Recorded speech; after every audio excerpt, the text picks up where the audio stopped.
Hello, welcome to Board Game Madness. I'm Mike Ganade, and we are in our Sweet 16, round 2 of our tournament to find out the best board game, at least in my collection. And today we have the number 2 seed, which is the Crew Mission Deep Sea, versus the number 18 seed, Clank Catacombs. So again, if you want a quick overview of what these games are about, in more detail at least, check out our previous round videos where each of these were triumphant. But just really quick, one-liners about each game. Clank is a deck builder sort of adventure game where you're exploring the catacombs, looking for treasure. And the Crew is a set collection game, so think like Hearts, based around an undersea adventure. So with that, we will get to our first category, which is production. And for this round, I try not to retread the same stuff in the previous videos. In this round, I've been talking about my favorite component in each game. And in Crew Mission Deep Sea, this game is basically a small box card game, and my favorite component are the mission cards and how you flip them up. That's sort of the big innovation of this version versus the previous version. And I really like how you're playing missions and just getting mission cards, and the combinations of them are interesting puzzles to try to complete. So I'm going to go with the mission cards from the Crew. That's my favorite component. It's a little more mechanically based than pure production awe. But Clank's, my favorite component here are the catacomb tiles, which make a varied map every time you play it. So that's the big innovation here, and it's so important for Clank, where the original game and some of the other games, you were just playing on the same map with the same paths. And Catacombs introduces these boards you draw from, and you can orient them however you want and make your own sort of maze to explore. So I just absolutely love that. And production-wise, even though these games have vastly different price points, because of their vastly different price points, it's hard not to give production to Clank. I mean, it's just a bigger box. It has a lot more stuff to offer than the Mission Deep Sea. I mean, it just does. So, next up, we're going to get into game mechanics. And this is a tough one, because there's a lot of good things I can say about both of these games. There are a lot of differences too. I mean, we're at sort of different places in a game night here. The Crew Mission Deep Sea it says 20 minutes on here, which is probably pretty accurate. It's probably a little less than that, 15, 20 minutes per game. And the thing about the Crew is when you break it out, you play 3, 4, 5 games in a row. So you end up playing this for an hour, and you're just playing again and again and again, which I think speaks so strongly to its mechanics. And it's a cooperative game, so you're working together. Clank is 45 to 90 minutes. I would say it's more like 20 minutes per player. So if you're playing with more players, it's going to be a little bit longer than if you're playing with less players.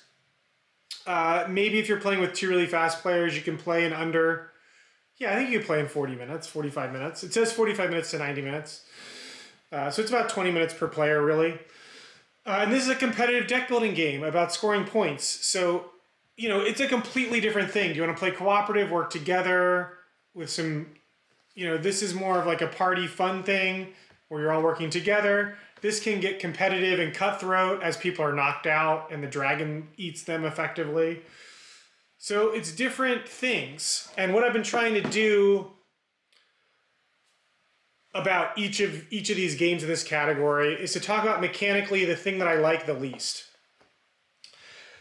And in Clank Catacombs, the thing I like the least is that it has player elimination in it. And player elimination is never fun because effectively before the game's over, someone stops playing. Now, it does a good job of people being eliminated around the same time frame. Like, it's not like someone's sitting there for 15 minutes waiting for the game to end. When someone's finally eliminated, the people who are left in the game will start being eliminated pretty quickly, and the game will end pretty quickly after that first player is eliminated. But it still means they're sitting there and effectively just having their turn skipped over. And that's a horrible mechanism. And I hate that mechanism, and having it in the game stinks, even though it addresses it well. It is a bad mechanism. Now, the crew mission Deep Sea, mechanically speaking, I can't think of a major flaw of something that I don't like about it. I mean, it is a much simpler game. It is sort of like Hearts, a set collection Trump game. I would say overall, the thing I like the least is the communication system and putting your chips on the card, and you can't talk to one another, and they try to add this component to make talking and communication something you can do, and I almost feel like you should just be able to tell people what you're trying to communicate with touching the chip the way you're touching it, because you could just as easily be like, this is my lowest card, but instead you have to not say anything and put a chip on the lowest card. It just seems like something you could just tell people to use their words, and you don't really need it as a mechanism in the game. I always find it annoying, and I almost feel like in bigger groups, someone's always asking, what did that mean? You just placed your chip on the center of that card. What does that mean? And you have to either look up the rule book or just tell them what you meant. So it's like, why have the mechanism in it at all? Because they're very strict about communication in it. And, communication can ruin the game, but, if you want to make it that easy, it's just something I don't like. That being said, I can't just, these games, I love both of these games so much, I can't just look at the negative aspect of it. I hate that the crew doesn't play well at 2 players. Clank plays well at all player counts, in my opinion. So that's another negative thing. But for me, it really comes down to that core loop of what you like to do. And both of these core loops are so great. I mean, I love hearts and spades. I mean, I grew up playing that with my dad.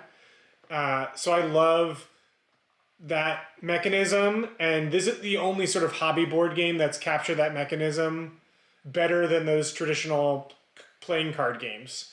Like most of the time, I just rather play a playing card game version of it, except the crew. The crew is the one time it's actually been better. Whereas Clank has one of my favorite mechanisms in it, deck building. It's what I designed my first game around. It's my favorite, probably, if I had to pick a mechanism that's not my favorite. I mean, deck building. Every turn of this is just a joy to play. It's a joy to draw cards. It's a joy to build your engine. It's a joy to set out the map and explore and set up a maze. The Amazing Labyrinth was a game I loved as a kid, and this gives me that.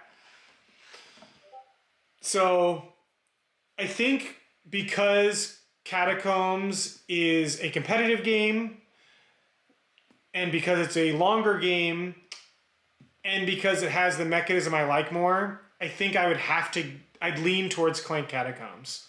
But this is very close. I mean, this is nail-bitingly close. I cannot think of a time I've brought this game out and not played 3 or 4 games in a row, which means I'm effectively playing it for an hour and a half, the same I'm playing Clank Catacombs. It's really quick setup. There's nothing... It's a fantastic game. It's a really fun cooperative game. I really, really like the crew, Deep Sea.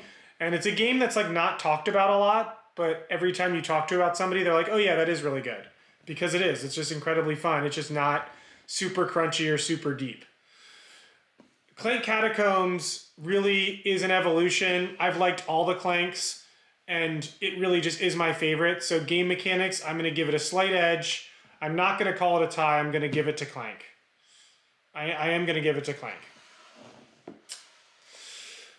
Now, as far as theme goes, I really like the underwater theme of the crew, of this version of the crew, better than the space theme. I think it's a little more unique, but this theme is not overly seeping and it doesn't permeate the gameplay experience. The box is very pretty, and it's in some of the cards and the decking, and then it's mostly seen in the narrative mission booklet that you sort of play through. But for me, that narrative thing is a very minor thing. I just like drawing more and more mission cards and making it harder and harder for me to play until I lose, and then I either want to try again or draw new missions or something. Catacombs is my preferred theme for Clank. It is your sort of standard dungeon crawler, but when I really think about my favorite dungeon crawlers, Clank Catacombs is one of them. It really captures crawling through that dungeon without all the baggage of combat and everything else. It's much more approachable to other players outside of sort of your hardcore hobbyists or people that would play like a Gloomhaven. You know, my wife would never play Gloomhaven, but she loves and plays Clank. Even though the theme is minor for her. And I think Clank does a good job of making it a little lighter and having some fun with it, which makes it approachable for people like my wife. So, and I do think from the mechanics and the theme are much stronger tied together in Clank Catacombs than the Crew. Now granted, the Crew has a sci-fi version and an undersea version, but the core game doesn't change that much. Clank has a sci-fi version and a fantasy version, and the only thing that's really changing is the theme of the cards. You know, in both cases you're exploring a starship, exploring a dungeon. But I do think that what you're doing in the game, playing cards, sneaking about, causing noise, feels more thematic in Clank. So I'm going to give it to Clank here. I mean, Clank's one of my is a great game. I really enjoy it. It's one of my favorites, hands down. I think it's going to go far in this competition, if you will. It's a favorite of mine. So that leaves replayability as the last thing. And here, I will say that the caveat here is Catacombs is a much newer game. Does it say on the back of the box? This is 2022. And the Crew, this is 2021. So, I mean, they're not that far apart. But I did get both of these pretty close to when they were released. So I've had this game like an extra year. And I had the version before it as well. I had the versions of Clank before as well. But replayability, I'm just going to go based on the fact that I've had these games about the same amount of time. And even if I count the other versions of Clank which I've had, which are 2, and the other versions of the Crew, the other version of the Crew which I had, which was the space version, I know for a fact that I have played this game at least twice as many times as I've played this game. The replayability here it's not a variance type of thing where like the replayability is all in, oh, these new characters or this different stuff to try. The replayability in the Crew is like this addictive replayability. It's like that match 3 video game replayability where you just have to go one more time. You have to play one more game, try one more time, play for one more minute. The Crew, more than any other game in my collection, has that addictive nature where whether you lose or win, I mean, that's the other thing is this says 20 minutes, but you can lose faster than that. You can know you've lost a hand in 10 minutes, 5 minutes, and just reset it. So you're playing so many games of this when you bring it to the table, and it is like addictively replayable. So I have to give replayability to the Crew Deep Sea. It's like dangerous when you put it on the table. You think it may be a little filler game, and then you play it for 2 hours. It's that addictive. Unless someone in your group is like really, that's more about group dynamics. You can have someone in your group who's like really messing you up consistently, and then it can be a little frustrating. And you're just like, all right, let's not stop. Like this particular person doesn't understand what we're trying to do. We have to stop. But other than that, which is completely, that's a human error thing, not a game error thing. This is so replayable. And while Clank Catacombs mechanisms make it replayable, I've never played 2 games in a row of this back to back. I played this game 2 days in a row where like I play it the day before and then I played it again. But you need a little bit of space in between the games. So I am going to give it to Mission Deep Sea there. That being said, when we sum up all the parts here, for me, I have a clear favorite here. As much as I like the Crew, it just being a lighter, simpler game, as much as I play it when I bring it out, Clank Catacombs it's like my go-to deck builder in my collection for sure. And it's my go-to pretty easy game to teach, like plays relatively quick, like an under an hour type game that really feels a great spot for me in my collection. So for me, Clank Catacombs is the clear winner here. For my preferences, I actually should. I don't think my kids have played this yet, and my oldest I think would like this. So I should get her to give it a try. I think she'd like it and think it was fun. But that aside the point, Clank Catacombs is going to move on in Board Game Madness here. It's going to go on to round 3. With that, we have our winner declared for this matchup, and this is the point in time where I say please subscribe, like and subscribe to the video so you don't miss anything else, and let us know what we got right or wrong. Argue with us in the comments. Let your opinion be known. Whether you agree with us or disagree with me, please let us know in the comments. Have your own discussions of who you would have picked in these matchups. Let us know in the comments which ones you would choose for each category. That's super interesting to know which one, specifically where you think games are stronger or weaker. I'd love to see that in the comments, but please let us know what you think. And until then, we'll see you next time for our next matchup. Thank you so much for watching and supporting our channel, and have a great day.